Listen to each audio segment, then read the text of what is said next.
there we go. I hope you guys are doing incredible in this video. I'm just going to be really walking you over whether changing a niche is actually something you should consider doing and will actually help you in terms of allowing you to just close IPGA clients a whole lot more quicker. So that's what we're going to be talking about, and you should definitely thank Francesco for me making this video, as the previous video that I've been recording content for the last couple of days is probably only going to come out tomorrow or the day after, because I really want to have it be like a nice edit, and I'm not a video editing expert at all. Let me just find a place like more quiet to shoot this video. And I'd say one thing that has definitely been hard uh, doing work here at my family's place is the network. The network here is atrocious. It honestly is. But we make it work. Sometimes I go there to do like outreach because the network is better there. Sometimes I go back to like my place over there to do work. Sometimes I go into like the main house to go do work. Honestly, I just prefer being over back at my place because the network is not an issue at all. But in terms of there we go. I just wanted to find a place like more quiet. I doubt it'll be that quiet because it's happening right there, but it is what it is. So when it comes to actually going ahead and picking a niche, I know a lot of people online are going to tell you, hey, you don't have to pick a niche, you can work with any business out there. And you know what, that is exactly how SMMA started, right? It started with people that didn't have a niche picked, and they were just pretty much taking anybody, which I'd say it's not a problem if you're gonna take on like 3, 4, 5 people. The issue comes in where who do you even reach out to when you don't know what niche you're gonna be working with? I mean, like me personally, I come from working like running a real estate marketing agency to then working and having working like with a Canadian-based company, which is also a real estate video marketing agency. So they're working with like videos specifically. To now that I'm transitioning into an IPGA, I have a list of about 30,000 realtors, and I'd say just over like 500 realtors on Instagram DMs that I can actually hit up and talk to and reach out to again with a whole different new offer, and they probably even forgot I existed because like they get bombarded with so many emails and so many messages that I was probably just a fish in the ocean for them. And now that I'm coming back with them like a different offer, is definitely going to be very interesting, seeing as I've just been reaching out with them through Instagram DMs. I have not been seeing any results whatsoever, but please keep in mind that I've only done just over 50 Instagram outreaches. So that is understandable, and we won't change anything about the Instagram. There we go. We won't change anything about the Instagram DM script until we get to 300. But the reason why I'm saying focus mainly on one niche is then you're just the same thing. It's literally the same principle as normal agencies, and why they tell you to have your normal agency just focus on one niche. It prevents you from having a headache, pretty much, right? Because with my IPGA, I'm looking to bring on 5 realtors and work with only 5 realtors just for the next 6 months or so. And I'm looking that by like January or February, I already have 5 of them onboarded and already helping them get there. Because then once I already have a plan in place to actually allow all 5 of them to get to a $50,000 to $100,000 with their online course, you cannot tell me that it is impossible to comprehend the fact that if I can help 5 realtors, just 5, get to $50,000 to $100,000, there isn't a copy and paste method I can use. And yes, I do mean that a copy and paste method, uh, basically a system, right? A proven method to actually generate realtors money, or at least help realtors get a course and turn it into 50 to 100,000. Because imagine if I can confidently say, hey, I've helped five realtors build and scale their online courses to $50,000 a month, versus you saying, "Hey, a tennis, uh, I've helped a tennis instructor and a gym coach scale to $50,000 a month in online courses," and you're talking to a hairstylist.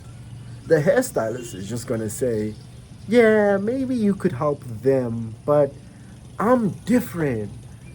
I'm a hairstylist. I'm not a gym or a tennis person. I'm who's gonna buy my hair salon course, right?" Which,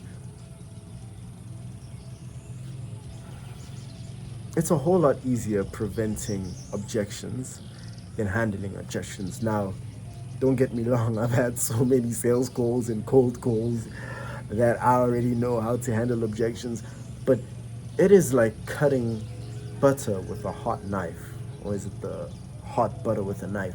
One of the two. When you have one specific niche that you're reaching out to. So, yes, having a niche for your IPGA is very important. Now, what niches would be the best? Honestly, any niche, right? It doesn't. I know with SMMA, specifically, the niches, how it would work is only work with a niche where, like, they'd see an ROI with a couple of clients, right? So if I'd rather work with a realtor who's working with home like listings, where getting them like three listings in a month is like, their ROI is insane. They more than like tripled their money with joining my agency, right? Versus like a hairstylist would probably need us to get her about like 100 a week, like 100 appointments, 100 like walk-in appointments a week, just for her to like get a 2x ROI or make her money back, from like investing in your agency, right? But like with an IPGA, it's a whole lot different, because whether you're a realtor or a hairstylist, you can pretty much charge the same amount in terms of like the course price. Now, course prices would vary, but in terms of that and also getting students for it, it's literally the same. Like, it might be a different strategy, but fundamentally, a bird's eye view shows you that it's exactly the same thing. So what I'd really suggest is, if there's any like sort of professional or job that you currently have, or skill set that you have, or industry, I think that would be the better word. If there's any industry that you have experience in, I'd definitely say pick that industry and just run with that industry as your IPGA, and just get like your first five clients to just be people within that industry, right? Makes your life a whole lot easier. And once you have that done, right? Because then the lingo, everything from the lingo, the way you guys talk, hold yourself, the sort of banter and jokes you can talk about are all jokes that only people in that industry understands. I promise you, it makes building rapport a whole lot easier, right? Now, if you don't have any experience in any industry and you're like, "Hey, BK, I am I'm in school," right? And this would be the first business venture I'm jumping into. I don't have any experience in anything. Then, honestly, any single industry is perfectly fine. You can literally just pick a hobby, right? If you enjoy going to MMA, then work with MMA gyms, right? Or dojos, or, just work with people you have experience in. It could be you could literally work with a coach, a soccer coach. Be like, "Hey, I'd like to. Would you be open to like transforming like your experience as a soccer coach, and just show other people that would be interested in becoming soccer coaches how they can become a soccer coach, and also get a job with the team to be like a coach for that soccer team." Boom, get five clients in there. Each client, get them to like $10,000 to $20,000, potentially even pushing it up to $50,000. I know with like realtors, getting it to $50,000 to $100,000 is stupidly easy, because There is a ton of realtors, guys. It's not even funny. But even with the other ones, it would be stupidly easy. In fact, I feel like, and keep in mind, this is just a false belief. But like with realtors, it's going to be a whole lot harder. At least for someone who's coming in not having any experience in it. All right, I'm pretty sure if I was coming in and I was starting like an IPGA with no experience in anything, not even the real estate space, I probably wouldn't even go the real estate route. I'd probably go I'll probably go the lawyer route, honestly, because then people that can't afford a law degree actually scratch that, not people that can't afford.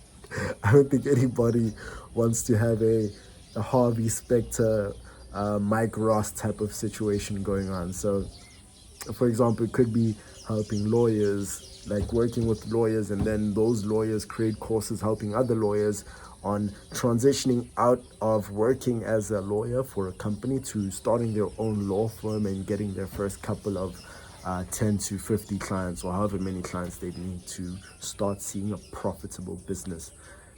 That right there's a niche. It's really not that complicated. You just pick a profession that you want to help or a specific industry you want to help, and you dive right in there. Because that way, when you enter LinkedIn or you enter Instagram, you aren't just looking at your screen and you're like, what must I do? What am I gonna do? You already know that, okay, I'm in Instagram, okay, I'm in LinkedIn. All I need to do is type up lawyer or realtor or gym owner or hairstylist or dog walker or driver or whatever your industry is that you're picking, or dentist, right? Or even, yeah, dentist even, right? Or chiropractor. And literally just, it's really that simple. Once you have it, all the people that you see pop up open when you type chiropractor or you type dentist, right? Or you type surgeon or you type whatever your niche is, you just send them out a message. You already have a copy and paste message. And because of the fact that IPGA is new, would I recommend this in a couple months or in a couple months to do copy and paste? No, I would not. But now that we are in a brand new like niche or a brand new roadmap, like a brand new business model, you can potentially get away with it just because the offer is just so enticing. Personally, as I said, I've sent out just over 50 Instagram DMs, only received one response. It wasn't even a negative response. It was a positive response. Someone I do have to follow up with just because they just ghosted and disappeared, which is concerning. And then setting up our cold email system as well. So I'm gonna have another video get uploaded after this one, and then the video after that one is gonna be the one of me walking through the cold email system. I am looking to upload at least 3 to 5 videos a week, although until I get back home, until I'm here, we're just gonna have to make do with however many videos I manage to upload. I should be going back home before the 27th of December. So most likely after New Year's, the 1st of January 2024 moving forward. Just assume that I'll just be uploading 3 to 5 videos a week. Just really updating you about like what I'm doing, what I'm seeing is working for me, what I'm seeing is not working for me, as well as like any advice that I can give you just from my own personal experience. I'm not going to give you wishy-washy advice. I'm going to give you something and things that I've personally gone out of my way to try, and I'm going to tell you that, hey, it worked, hey, it didn't work, just test them out. And yeah, I'm basically going to be your guinea pig, right? So subscribe and like the content if you'd be happy to have me as a guinea pig, testing out what works and what doesn't work in terms of allowing you to getting your IPGA to like 10,000, 25,000, even $50,000 a month. It could happen in a couple weeks. It most likely won't happen in a couple weeks, but it could happen in a couple, like 3, 4 months. It could even happen in like 10 months time. But I am going to document every single step until we get there. Cheers.